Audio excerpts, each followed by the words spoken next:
നടക്കുന്ന വ്യക്തി രൂപങ്ങൾ. എങ്ങുമെങ്ങും സമാധാനമില്ല.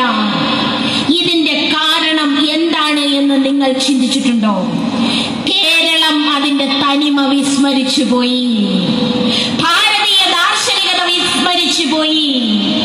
സത്യദർശികളായ ഗുരുക്കന്മാർ നമുക്ക് പകർന്നു നൽകിയ മഹദാദർശങ്ങൾ നമ്മളുടെ ഹൃദയത്തിൽ നിന്നും പ്രാണനിൽ നിന്നും എവിടെയോ ദൂരെ വലിച്ചെറിഞ്ഞിട്ട് എല്ലാ തരത്തിലും അധപ്പതിപ്പിക്കുന്നതിന്, സ്വയം അധപ്പതിക്കുന്നതിന് നാം സജ്ജരായിക്കൊണ്ടിരിക്കുകയാണ്. നാം തിരിച്ചറിയുന്ന പോലുമില്ല.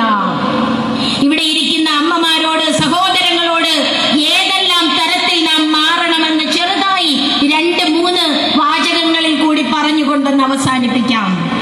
നമ്മളുടെ ഭക്ഷണം ഏതു തരത്തിലുള്ളതാണ്? ഭക്ഷണം പണ്ട് കാലത്ത് ഗൃഹങ്ങളിൽ പാചകം ചെയ്തിരുന്ന ഭക്ഷണം കഴിച്ചിരുന്നു എങ്കിൽ ഇന്ന് ആ ഭക്ഷണം കഴിക്കാൻ ആരും തയ്യാറല്ല. പാചകം ചെയ്യാൻ തന്നെ മടിയുള്ളവരായി തീർന്നിരിക്കുന്നു.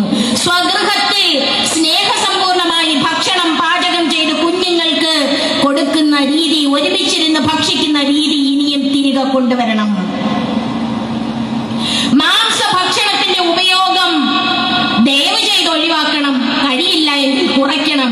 കുറച്ച് ഹിംസയിൽ നിന്നും മോചിതരായി ധാർമ്മിക തേജസ്സിനെ നിങ്ങളുടെ ഹൃദയത്തിൽ വളർത്തണം. ഭക്ഷണത്തിൽ മാറ്റം വരുത്തണം. രണ്ടാമത്, ഭാഷ. ഇന്ന് കേരളത്തിൽ ഉപയോഗിക്കുന്ന പല ഭാഷയുടെയും അർത്ഥം എനിക്കും മനസ്സിലായിട്ടില്ല. അടിപൊളി, കിളിപോയി. സത്യം പറഞ്ഞാൽ എനിക്ക് കിളിപോയിന്റെ അർത്ഥം ഇന്നും അറിഞ്ഞൂടാ. എത്ര പ്രൗഢഗംഭീരമായ ഭാഷാ ശൈലിയുള്ള മലയാള മാതാവ്! ആ മലയാളത്തിന്റെ ഭാഷയെ ഇത്ര വികലമാക്കി ഉപയോഗിക്കാൻ നാം തന്നെ സ്വയം സജ്ജരാവുകയാണ്, അതിന് തയ്യാറാവുകയാണ്. എന്തുകൊണ്ട് അതിനെ തിരുത്തുന്നില്ല? ശ്രേഷ്ഠമായ മലയാള ഭാഷ പഠിക്കുന്നതിനും വായിക്കുന്നതിനും പ്രയോഗിക്കുന്നതിനും നാം എന്തുകൊണ്ട് സ്വഗൃഹത്തിൽ തയ്യാറാകുന്നില്ല?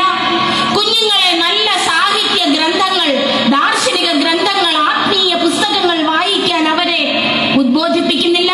ഇതാരുടെ കുഴപ്പമാണ്? ആരുടെ കുഴപ്പമാണ്? എവിടെയാണ് ഈ അജ്ഞാനത്തിന്റെ ഹേതു? മൂന്നാമത്, വേഷം. ഇന്ന് പാശ്ചാത്യരെ അനുകരിച്ചുകൊണ്ടുള്ള വേഷവിധാനം ഈ കേരളത്തിലും ഭാരതത്തിലും കൂടുതൽ വന്നു. പണ്ട് മാനം മറയ്ക്കുന്നതിന് വസ്ത്രം ഉപയോഗിച്ചിരുന്നു എങ്കിൽ ഇന്ന് അതിനല്ല വസ്ത്രം ഉപയോഗിക്കുന്നത്.